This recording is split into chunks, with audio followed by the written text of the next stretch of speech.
All right, there we go. So, guys, welcome. If you've just joined us, you will see in the heading that we're doing a AoV tournament update. So, you live with me, Yakusawa. Obviously, I've got the trucker Scully Rebel here as well. Scully, what's up? Good to be here. Lekker man. And we're also joined tonight then by Tackleberry21 and Rob Ridinghood from AoV. How's it, guys? All right, and you? Lekker man. All good, all good. So, gents, some interesting stuff happening for the people following the Facebook page. If you guys, you may know or you may not know, AoV is currently playing in a big international tournament with some international teams on there and actually doing exceptionally well. If you have seen the last post, I think it was done by AoV Poop. There was some updates on the scoring and that sort of stuff in there, and at that point in time you guys had 4 games left and you were ranked at number 2, but as I understand you also won your last game now, so with 3 games left you are now at number 1, is that correct? Yes, it seems that way, yeah. The last win though was, it's a win by default for everybody because the team we were meant to play have pulled out of the tournament, so everybody will get max points for that. Okay, alright. We didn't kind of earn it, but yeah, we got the points. You're still ranking first though, right? I don't know, actually. I didn't know that we were. I thought we were second. Yeah, we're on top. Yeah, no, I went onto the website. Probably they're going to get the default win as well, so they'll just go above us again. Okay, so they playing. I think they're playing ETF tonight. So yeah. Okay, so let's reopen ETF 1. So let's start at the start, right? Because I'm sure a lot of the community members are interested in partaking, especially with all the new clans entering the community, and the guys always wanting to be competitive. I mean, a tournament like this, Tack, is this something that you went to go and look for, or is it something that you guys were invited to, or I mean, how does that work?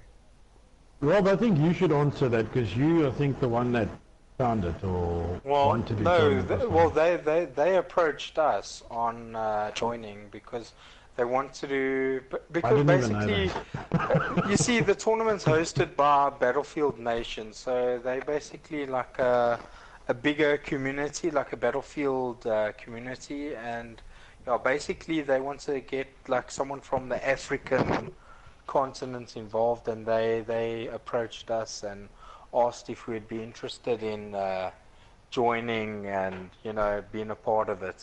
So yeah. Okay. So we were basically approached. So, but for the clans out there that are interested to get into that sort of thing, I mean, is there a place? Because obviously, look, you guys got invited because you do a lot of work on your exposure, right? I mean, you put up videos, you constantly monitor the forums and that sort of stuff. But obviously, there are clans out there that may not be doing that sort of. I almost want to call it self-promotion all the time, but still want to get involved in tournaments. Is there somewhere they can go that they can have a look? Or maybe a site or something where they can find some of these tournaments or some of these guys that are hosting it? Well, there is. You can just search for the Battlefield Nations web page that's there, and then they've also got a Discord channel that there is a tab for South Africa there already. So, I mean, people can join there. Okay. Yeah, but people can also join on like Frag Nations. There's always tournaments getting popped up. Yes. You can you also got Frag apply Nation. to join. You don't have to be anybody special or anything like that. Yeah. If you want to learn, you can go for it. Yeah. Then there's also ESB. That's your esport battlefield, and usually, like for these tournaments, you'd need to go through like a qualifying stage, like a seeding stage, and then they'll seed you into your leagues. So divisions, yeah. So at the moment, you guys are playing Division 2, right? Yes. Okay. So in a case like, I mean, at the moment, you're pretty much at the top, or at least either number 1 or number 2, depending on the outcome of some of these other matches, right? So chances are that you have there's some good potential for you guys to end up in number 1 in, say, Division 2. So how does that then work? Does it mean that you move into Division 1 automatically, or is it a case of where you win Division 2, congratulations, you're the Division 2 winners, and you have to sort of retry the next time for a different division? No, I think, I mean, obviously they'll give you the whatever, congratulations, you won that division. But from my understanding, is it the top 2 or top 3 teams that go up to Division 1? Top 3. As far as I understand, top 3's. It's sort of like a sports league, like a soccer league, where you get the teams from Division 1 are relegated, and Division 2 goes up to Premier League or whatever it's called. Yeah. Okay. Well, we've already secured promotion. Yeah, because I mean, you guys are sort of in the top 3 already anyway, right? Yes. Okay. And I mean, we only got 3 games left, and we've only got really one really tough game, and then we still got MSMK, but it's actually Pro Nation, but with MSMK players. Okay. And that's the tough game you're referring to, yeah? No. The Back to Hell. Back to Hell. The team that's gonna, they pretty much whitewashed everybody. I believe that's a Spanish team. Sorry? I believe they're a Spanish team. I think they are. Yeah, I think they are. Yeah. So look, guys, obviously, I mean, think they could be, if you talk about tournaments like these at the moment, and obviously, we're all, aware or fully or completely aware of the whole RSP situation. So obviously, these games are all being played on EU servers, right? Yes. Yeah, all of them. So how important is something like that? I mean, and I'm trying to think of, what other teams might think of when, they want to get into something like this. I mean, how important is something like a player's ping when you are playing a EU server versus an SA server? I mean, does that become no, it's night and day. I can tell you now, 2 or 3 of our wins were absolute luck. I'll be honest with you, we are on such a back foot playing against these guys. The only teams that we played against that we beat comfortably were the American teams, because the American teams, because there's a server in between us, we played on European servers. So the ping, I mean, they still had a slightly lower ping than we did, but they were well over 100. So the game was way more fair. But when you play against the Europeans on European servers, you don't. It's almost impossible, man. I don't know how to explain it. You don't win 1v1s. You don't win 1v1s. You pretty much have to pre-fire, outthink, and if we just had RSP, I think nobody would need to venture into these European tournaments. Yeah. You wouldn't have to venture, apart from learning different styles and tactics and stuff. But you should never do it to take it seriously, because I can tell you, a South African team is never going to win a European Cup, ever. It's just not going to happen because of the ping. That's just based on it doesn't allow us to. I mean, Division 1... But tell me, there's something like, if you are then looking to, even if you are going to partake from a fun perspective, right? I mean, surely there's some tips that you can or that you're willing to share with us in terms of, look, try and aim in front of the guy, play more on strategy than on aiming, those sort of things. I mean, there must be something that you guys are doing right, playing these European teams. And granted, you said that some of this was based on luck, but there's surely a certain amount of skill involved in still ending up, in a good position, playing with a a massive ping, right? But the thing is, I don't think you would gain any more, any less of that if you played on the European servers against Europeans, or if you played in South African tournaments. I mean, I don't. It's all it's going to do is it boils down to experience. That's all it is. I mean, if you've played years and years and years against competitive guys, you will eventually, it will cement in. I must rather be here. I must rather stand there. Fire now. Watch your mini-map all the time. It's just experience. Communication between the team. People actually listening to... Okay, I need 3 guys there. They must do it, not go You know, no, I'm gonna go see for this or something. Yeah, you see, like, also, truth is, we don't have any strats when we go into these games. I mean, we basically just go in and, you know, communicate, and basically that's all we played it by communication so far. Okay. We haven't actually played with any strats. We only play the front lines tournament. We only play front lines on the day of the game, well, when we play the game. Otherwise, we don't play front lines. Okay. At all. That's also a difficult game to really, you know, try and build a pre-built strategy if you want, right? Yeah. Because you really never know what you end up with on the other side. But the thing is, like, front lines is a lot like Rush with regards to keeping the pressure. Yes. Like like Conquest is more strategic. Take your time in thinking about where you're gonna go.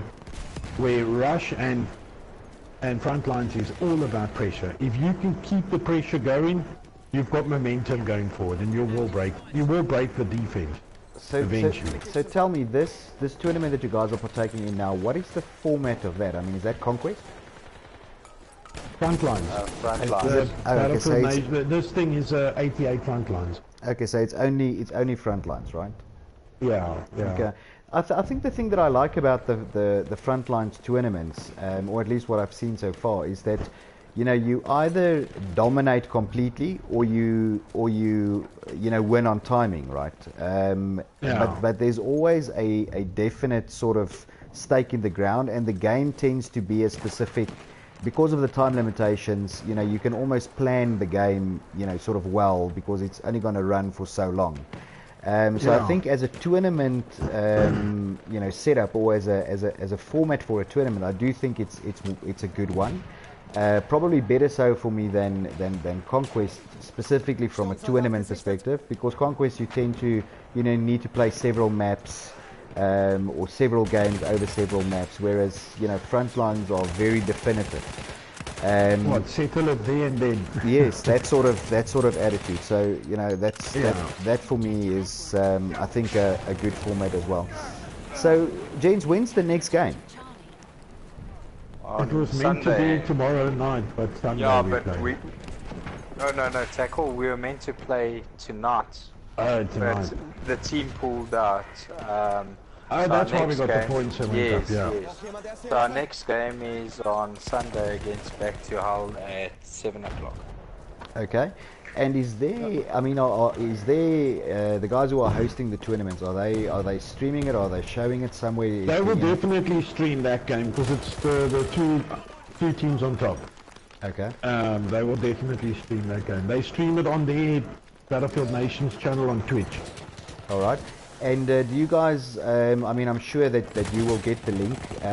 But is that something that we will be able to share on the Facebook page for the guys to watch if they're interested to see sort of what it looks like and that sort of stuff? It's going to be a bloodbath there. That's okay. I reckon the guys on our Facebook page are, you know, Battlefield players. They like the bloodbath, right? So that's all right. It's okay. Peter, I don't know if there's something. I know you had a couple of questions as well.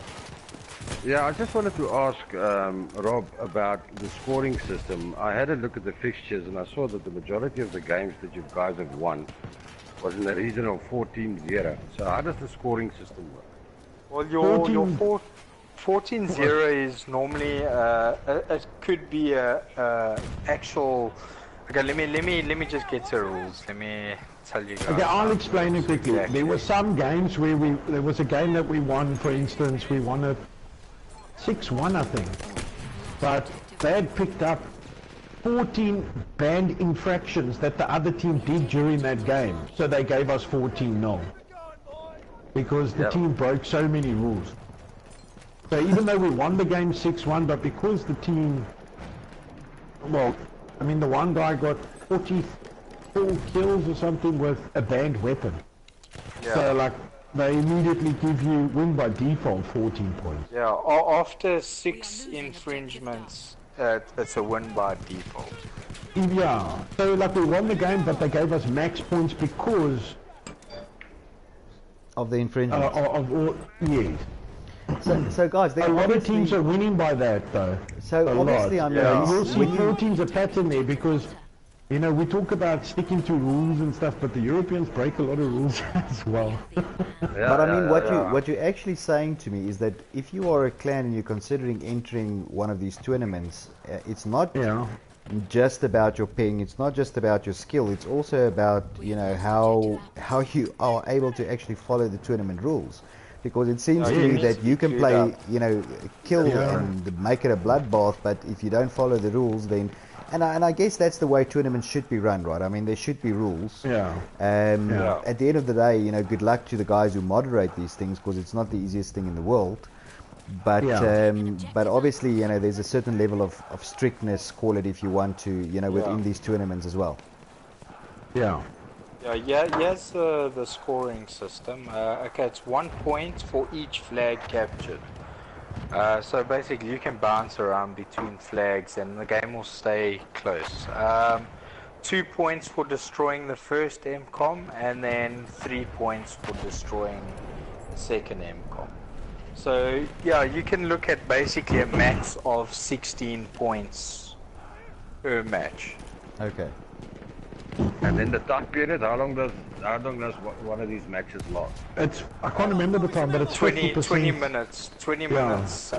50% of, you got to play the same map twice. 50% of the time front lines normally is. You play from each end of the map. So you have a turn on, for instance, US, and then a turn on German. Yeah. Okay. Right, well, and if we can get back to some of the rules that they have there, if you look at the rules that they have, you know, like banned weapons and so on, is it more or less the same as we did with some of the little queries that we had, like the Conquest, or is it a lot different? It's very similar to ESB. There's a couple of changes. You see, you can't compare the Conquest rule set to the Frontlines rule set, because I mean, obviously in Conquest you're dealing with a lot more vehicles and you got heavy vehicles, whereas in Frontlines you can only use a light tank. So basically you'll have different rule sets between different game modes. Yeah, and because you can only use the light tank, no anti-tank grenades are allowed. The light tank handheld grenade can, but the anti-tank... The gadget's banned. The anti-tank grenade gadget you can't use, because then it's too easy to take down a light tank. So you're like limited to mines and rockets only. So Rob, I'm gonna poke a little bit, right? If that's okay. But are you not finding it hard? Yaki, he thrives off this, Yaki. He thrives off this. Are you not finding it hard, mate? With just the light tank. You know it, eh? Believe it or no, dude. You know it, eh? The light tank's easy to use. It's a lot easier than your heavy tank, because you can still look around, and you know you can see if people are flanking. And the only thing is, when you got 4 guys AT rocketing you, you know you got to get out there, flipping fast. Yeah, I can imagine. The downfall to the light tank is obviously how quickly it goes down. Yeah. No. So James, so by the time that you guys finish in Division 2, are you going to continue in Division 1 next year? Is there any plans for next year? Yeah, we'll go to Division 1, get our asses handed to us, and then we'll keep trucking, I guess. I think if we go in when we go into Division 1, I think we'll do okay. We'll be like the average Joes there, because you got teams like Venom. They're one of the best. They probably the best team now in the world. And I played against those guys back on Battlefield 4, and I mean they're on another level compared to local teams.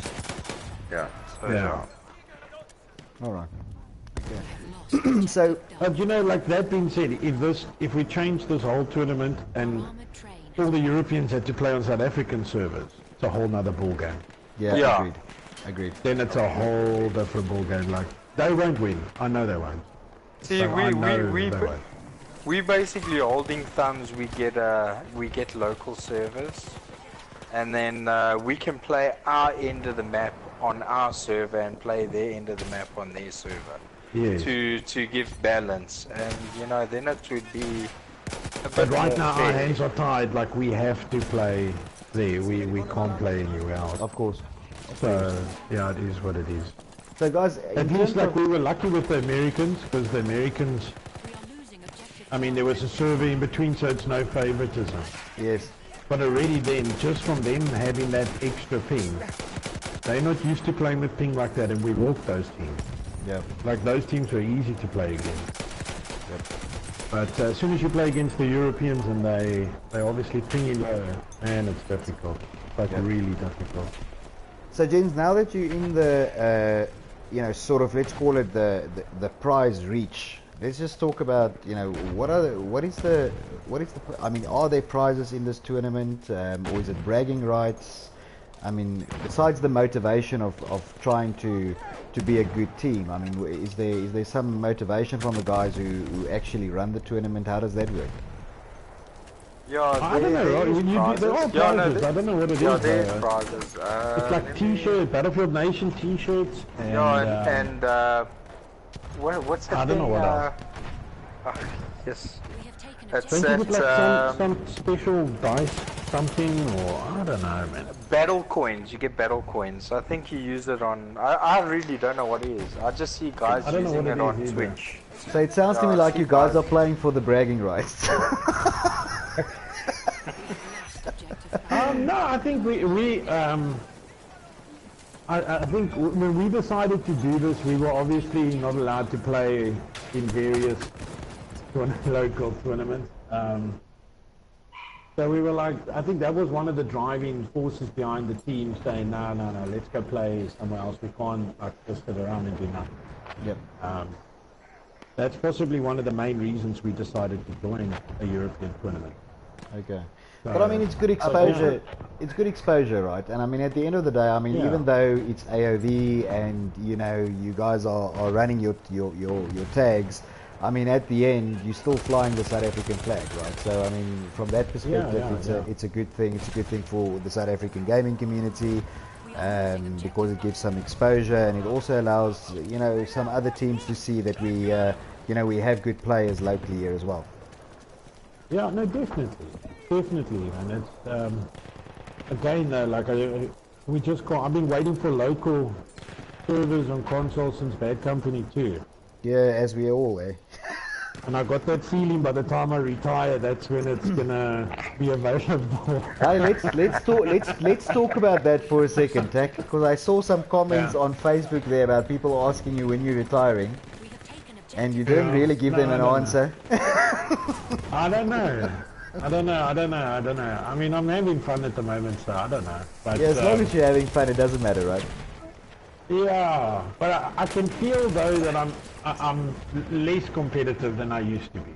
Yeah, I think so. I'm way more easy.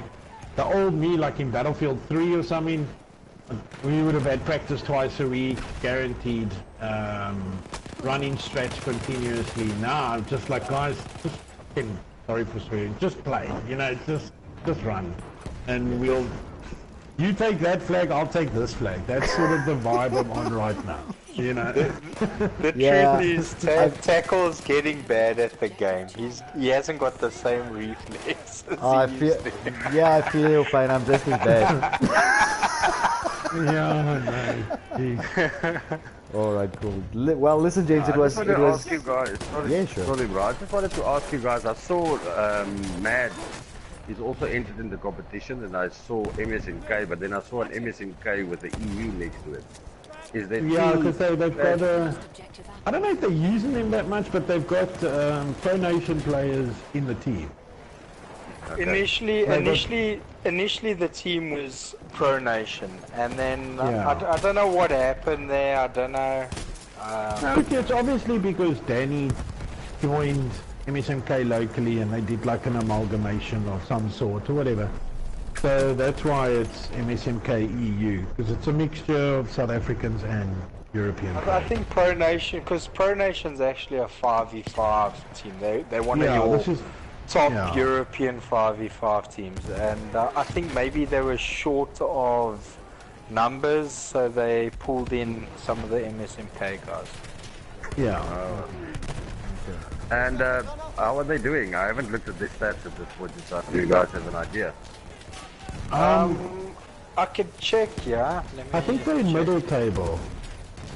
And I saw Mad was in Division 3. When you guys, did you also start in Division 3 or did you start off in Division 2? No, we started Division 2.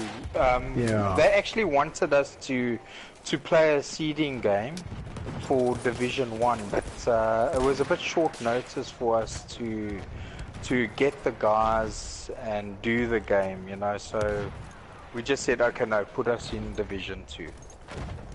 Okay. And yeah, I think who's the other team? Isn't one of the Mauritian teams also there? I think they are. I think Ocean's there, if I remember correctly. Yes, they are. I think, yeah, them and Mad. You see, what happened was they wanted to start a 3rd division because they had extra teams that were interested, and they couldn't get the division full, and basically they just asked, is there any other teams? And then I know Mark and the OSIN leaders, they just went and asked, hey, can we join? And yeah, they were basically entered. Okay.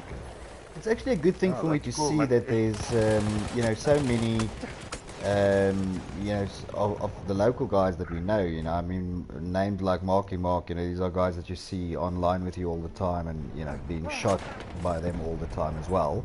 But it's nice for me to see so many South Africans actually entering these tournaments. It's great. Sorry guys, I'm back. I was away for something quickly. That's alright, you didn't miss much, man. Okay, cool. Alright, well, Peter, I don't know if you had... At this point in time, there's not a lot of teams that participate, obviously, in these, you know, European tournaments and so on. But I think locally, no, but it's a good starting point for us. Honestly, the starting point is playing South Africans, all playing together, stick to rules, and just learn the basics. Because you're going to play against the European guys, you're going to get the shell shock when you play without auto-rotation on, because it will be off against them. It's playing with their sets of rules. I think you could build it very strong in South Africa if people just started playing by those rules and then take them on afterward. Most of the guys in AoV have got experience like this, so they find going into those games. But of the newer teams, I think local tournaments with a good set of rules and learn from there. But don't just hop straight into a match against the European guys, because it's not going to be nice. Promise you. We battle and we know what we're doing. You know, we have experience there. So I think people don't need to venture there. Honestly, you don't need to. If tournaments are just run with the rules that the Europeans use, the Americans use, the South Americans use, like, if we just abide by those rules and play with those rules, everybody will get better. You know, a lot of people take it out and like the rules are there, oh, it only benefits a few. That's not the case, man. Everybody has to play by those rules. And you play against guys that are very good, and they're very good because of playing with those rules. At the end of the day, I mean, if you're playing competitive gaming, you want play by rules, and those rules are in place to test skill. I mean, that's what competitive is. It's testing this guy's skill against that guy's skill. And, I mean, there is no skill in pressing L2 and tapping R2 with a sniper rifle. There's no skill with in a shotgun. I mean, it's easy. Shotgun. We can all do it. We can all do it. From a beginner to an experienced player, can all do. You're basically the same player. You know what I'm saying? If you play like that, I've got guys. I'm running. I'm jumping over rocks, and a oak snipes me headshot from 200 meters away. Man, How did he do that? You know, it's like, and he's like a rank 7. I'm like, God. And then you get a teabag. You get a teabag in between. And you get teabag. Yeah, but yeah, definitely play by the rules to get on their level or close to their level. You know what I'm saying? Yeah, that's definitely the way. Yeah. Okay. Peter, I don't know if you had more questions. Yeah, I could. I think I've covered the questions that I had. You know, it was important for me just to get an understanding of how, like, the rule sets work and so on, especially for the new clans and so on that would like to participate in that kind of thing. Because I know from experience, I mean, we know that whenever we've had even the local competitions or queries that we held, there's always an issue with rules. And now I think I've got a better understanding of why, you know, rules are suggested. You know, and it makes sense. If you want to become a better player, you're going to have to abide by the rules because that's the way the guys internationally play. Yeah, and if you ever want to play against them, you have to know it. The thing is, you get these rules everywhere. I mean, on all different games you get it. I mean, Call of Duty has rules. Maybe not as intense as Battlefield, but they got rules there. And I mean, how big is Call of Duty competitively? I mean, it's massive. Massive, yeah. And like, I mean, people say, oh no, but it's shotgun and gas. It's in the game.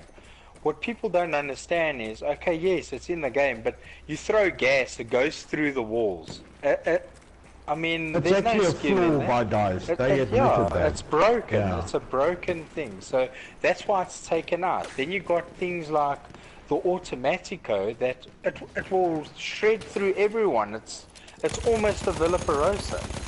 And I mean, a mini version, yeah. You know, it's banned for a reason. It's there to balance the playing field, you know? Yeah. Because obviously, I mean, when the guys develop this game, they don't necessarily develop it with, you know, being competitive in mind. They develop it for being fun, right? So they've also got to develop it across the board for the, you know, not so good player and the average player and the, you know, Joe Soap who only plays on weekends and whatever. So I reckon that when the competitive, you know, side of it comes into play, it's almost whoever's running the tournament it's like a different world. Yeah, it's trying to balance it more towards a competitive scene. So I mean, that makes sense, right? Yeah. Yeah, look, there's nothing. I mean, if you're playing in a public server and people are gassing it, and I mean, it's frustrating, but they can use it. It's their choice. Yeah, you know, there's nothing you can't do anything about that. But yeah, if you want to play competitive, it's different, and that's a decision someone makes themselves. Yeah, you can't tell someone you have to play like that. I'm super guilty, you know? Right? I mean, I love gas. I don't even think I had 10 kills with gas. No, that's my go-to when I'm wounded. But you know what? You know what's like good advice is, like, if you want to play competitive, what I do is I do not play with any, even in a public server. I don't play with hand weapons for competitive. Yeah, but it's just to sort of teach yourself, right? Yeah, but that's because I just get used to it. Like, I'll never have a Martini Henry ever. Like, I just don't use it because it's not allowed. Yeah. Well, what other stuff? I don't know. Whatever's banned, I don't play with. I don't play with shotguns. I did play with shotguns, obviously, to unlock the codex thing. But I felt dirty doing it. You felt dirty. A dirty Battlefield player. But good at the same time. Hey, Tackle? Good at the same time. Good at the same time. Yeah, it's weird when you can like run into a room and like smoke 5 oaks with that. Yeah, look, I mean personally, I haven't fallen into that trap yet. I really don't like shotguns that much to even try, you know. Oh, no, I hate them, man. You know, I remember Sparrow, he's like, they joined the server, and myself and Howls, we decided, no, let's run the Model 10A. Now, we both already had the codex, and Sparrow was going off. I'm like, dude, come on, we're trying to unlock the codex. But we already had it. Yeah, you see, like in AoV, if you play with a bad weapon, if you play with a bad weapon, your teammates, like the AoV guys, will give you cuck about it. Yeah. While we're playing, oh, you're playing like a noob. Don't play like a noob. Don't. No, put that away. Don't play with that. Yeah. That's good. I just wanted to ask you guys, what do you while we're talking about competitive, do you think that we'll see incursions maybe in the next year on console, or do you think it'll only stay on PC? No, it is coming to console. No, it will definitely come to console. Is it January or February? I think it's January. Yeah. Yeah, they'll definitely come to console. They can't ignore. PlayStation's the biggest community. They can't ignore PlayStation. Yeah. PlayStation outsells Xbox and PC combined in Battlefield. I'm not so sure though how that will look competitively though. You know, I mean it's a completely different to what we've seen in Battlefield ever. So I mean that's going to with vehicles. Yes, I mean that's going to be very interesting. You know, to see that as a competitive mode. Well, I haven't seen any CTE testers talk anything bad about it. No, and I mean I myself I've only heard good stuff. And I mean I've done a bit of the CTE. Look, it's a little bit hacky at points, and you don't. I don't think you get the full experience on CTE on console yet. But I mean, from what I've seen and read and the little bit of stuff that I've done on myself, it doesn't look bad. But I do think it's going to be very interesting trying to relate that into a competition environment, purely because of the fact that one, you have very few players on the map, and two, you have those very few players occupying vehicles as well now, right? So it's going to be very only interesting. one vehicle, isn't it? It's only one vehicle per team. Yeah. Yes, I know, but from my understanding, it's very easy to take the vehicle Whoever out. holds the flag, the guy that If you're holding the flag, spawn, you don't get a vehicle for defending. You only get a vehicle for the initial push. You will probably, if you don't keep that vehicle alive, you won't be able to keep it on the next push. Things like that. Yeah. There's definitely a tank hunter. Isn't there a tank hunter in there? No, for defenders? No. Why did I see a tank hunter? I don't know. But it will be. Also they're not going to make it overpowering where you play the 5v5 and a tank just rocks up. I mean, it's going to be difficult. Be bad for the tank as well. Yeah, very difficult. They've made it slow. And then also in terms of the matchmaking, you'll need basically it will be the same as how thingy used to be, Operation. So where you matchmake like that. Yep. Yeah. Oh, I see. Yeah, so there won't be no server browser for it. Well, that's what I've read. Yeah, so that means that it's only going to be like on EU servers. No. They said that it's going to matchmake to local. To your region. Yeah. Oh, I see. To your region. Yeah. If that's the case, then hopefully RSP drops with it. Well, I mean, I've been hopeful for a while, right? Yeah. Look, the thing, I guess it's closer than ever before. Well, we have local servers, so you know it's. Oh, we can only hope. It's getting there. But look, I mean, I guess that the next big date is the 11th. That's next week Thursday, I think. I mean, then we're dropping the new DLC. So I mean, that's the next sort of big thing, and hopefully there's some server updates to that. So every time there's either a server update or a DLC dropping, I watch closely for in case they just perhaps decide to do RSP as well. So yes, hoping to see something on the 11th again if we can. And then for you guys, the next big date is Sunday, right? When your next match is. We'll see what happens. We'll share the link. Yeah, definitely. If they do stream it, but I'm sure they'll stream it. Yeah, I mean, alternatively, if they don't, then please keep us up to date. I mean, post it on Facebook. Whoever's watching the video, check out the Facebook site to see the standings. And then, I mean, certainly from my side, like I said, at the end of the day, you're flying the South African flag. So I really hope you guys actually end up at the top. Yeah. Yeah, no, we also hope that, but I know Sunday's going to be tough. I know it is. Yeah. Like really tough.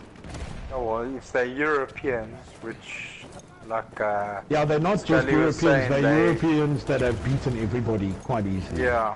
So we're gonna struggle. We're definitely gonna struggle. Next to it, yeah. Yeah, but thanks guys. We want to thank you again for joining us. And no worries. yeah, we'll definitely support you all the way. And thanks. I've got a feeling that you guys are going to come out very well in this one. And I don't have the same feeling, but yeah. No, we have to be optimistic. I guess so. You guys have proven yourself more than once on many occasions. So let's give you guys the credit where it's due. So moving forward for AoV next year, have you guys got any plans, any other competitions that you would like to partake in, or are you going to finish this one off and see where the road leads? Pretty much where the road leads. Don't know what's going to happen. We've got a couple of things planned, but we'll save that for later. Yeah. Ah, good. So more content. Yeah. Alright guys, then from our side, once again, thanks for joining, thanks for giving us the update. I know that some of the people in the community were asking, what it's about and, that sort of stuff. And especially now that you guys are nearing the end with the 3 matches left, your standings #1 at the moment. Obviously we know that there's still some games to be played tonight to see the outcome. So, but all things being equal, #1 on the slot at the moment. Good luck for Sunday. Please keep us updated. Like Scully said, I think it's we'll support. At the end, it's the South African flag. So, well done from our side. Cool, man. Thank you very much. Thanks. Lekker guys, thanks for joining. Lekker, man. For those guys on the stream who are watching this video afterwards, please visit our Facebook site, subscribe, hit like, leave us a comment. As always, you're welcome to give us some good feedback, positive, negative, whatever may be the case. Also check out our Facebook page and our website at www.battlebros.co.za. There's also some cool clan information and some news and events and stuff coming up like that.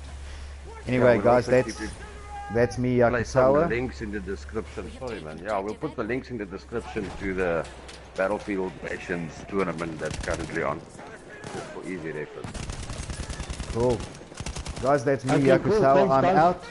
Alright, Scully, have a good evening, mate. Yeah, cool. Cheers. Cheers, guys. Thanks, Rob.